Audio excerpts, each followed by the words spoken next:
Burada sualınızda bir sual yarandı. Hədə kim tərəfindən? Bunları xahiş edirik, açıqlamasını verəsiniz. Şəriklik mənim qardaşım Mirzağa Uğurliyev tərəfindən, Əzizdən bir də onlar tərəfindən olub. Şəriklik bunlar ikisi arasında olub. Söhbətləri bir olub. Yəni Mirzağa Uğurliyev mənim qardaşım, Quliyev Əzizdən bir də şərik söhbətləri olub ki, şərik istəyəcək. Amma bir də nəsil üçün bazarı alıb bir yerdə işləyib, nəsli dolandırmaq kimi qarşılarına məqsəd qoyub mənim qardaşım ki, nəsli dolandırılmalı yox.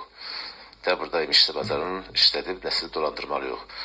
Hədə qorxuda sonradan Quliyev Əziz tərəfindən qardaşıma məhdudiyyət qoyulub və bura gəlməsinə mane olunub ki, gəlib, hətta bir dəfə gəlib də polislə hədələnib Azərbaycandan çıxıb, gedib. Polis gəlib qapıya ki, sizi polis rəisi çağırır, siz işte gəlib görməsiniz polis rəisi. Ona görə də çıxıb gedib. O gedəndə ondan sonra da öyrənib ki, məhdudiyyət qoyulub, ondan sonra da gəlməyib Azərbaycana. Sənə çıxarılıbmı ki, qardaşınız haqqında Azərbaycana gəlsə həbs olunacaq? Siz dediniz məhdudiyyət qoyulub. Məhdudiyyət ondan ibarət ki, gəlsə həbs olunmalıdır. Var belə bir şey? Rəsmi məktub yollanmayıb, amma rəsmi qardaşım öyrənib ki, bu məhdudiyyət qoyulub. Ona görə də Azərbaycan daxil olmayıb. Və rəis də Qoravroskunun Cinayət Axtarış Şöbəsini yollayıb 2003-cü ildə hardasa gələndə, 2003-cü ildə şəriklikdən biraz sonra da gələndə polis rəisi, Cinayət Axtarış Şöbəsinin rəisini yollayıb qapıya ki, rəis sizi çağırır. Bu da getmədi, bildi ki, nəsə şərrənmə ola bilər. Prokurora zəng elədi. Mənə prokuror getdim, qəbul elədi, rayon prokuroru. Zəng elədi rəisə, rəis dedi, ehtiyac yoxdur, yoxdur, gəlməsin. Ondan sonra da qardaşım çıxdı, getdi. Bu belə çıxdı ki, bu qovlamaq üçün bir hədədir ki, gəlməsiz rəisin yanında nəsə tədbir görülməsin deyinir, bu Respublikanı tərk elədi. Prokurorun köməkliyi ilə, rayon prokurorunun köməkliyi ilə o vaxt. Əzizin məgər əlləri bu qədər uzun idi. Əziz Azərbaycan dövlətinin qanunlarına deyil, şəxsi qanunlarla, Azərbaycanda şəxsi qanunlarla fəaliyyət göstərən qeyri-qara qüvvələrlə işləyirdi. Dediyinizdən belə çıxır. Bununla bağlı qardaşınızın hansısa bir hüquq mühafizə orqanlarına müraciəti olubmu?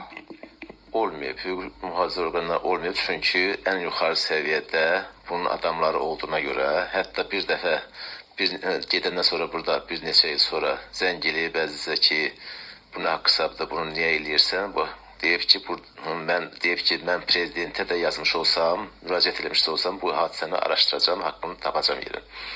Əziz isə cavabında deyib ki, qardaşıma, bu ölkədə ölkəni prezidenti yox, qayalar idarə edir.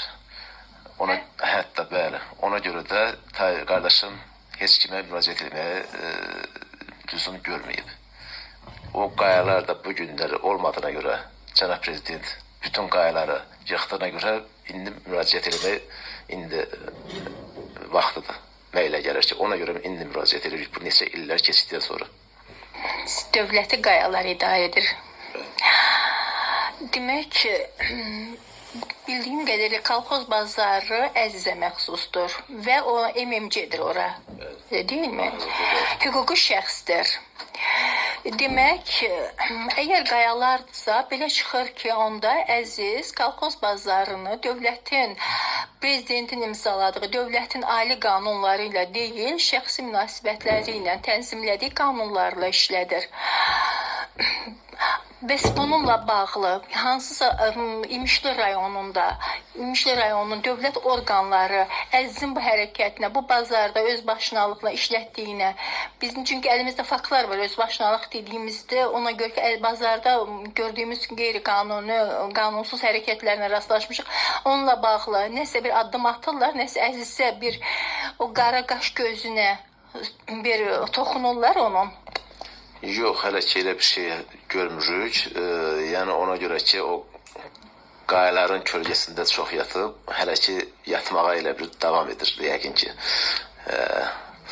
Görək, indən belə biz də bunu işlandırmaqdan məqsədimiz odur ki, devlət bunun hərəkətlərindən xəbərdar olsun. Yəqin ki var, müəyyən qüvvələr var. Onlar da yəqin ki nə yoldansa yayındırır fikrin. Biz bunu media çıxartmamız məqsədi odur ki, bu tam müəyyən adamlar bundan xəbər olsun, prezidentimizin xəbəri olsun bu barədə. Qaydaq, bizim söhbətimizin başlanğıcında siz dediniz ki, biz bunu şərik almışıq, qardaşımız şərik alıb. Siz şərik aldığını təsdiq edən sənədlər, sübutlar, yaxud şahidlər vardırmı? Siz, yəni, bəlkə elə siz deyirsiniz şərik, amma əziz etiraf edir ki, bu mən öz pulumla almışam. Bunu təsdiq edəcək əlinizdə bir faktlarınız vardırmı?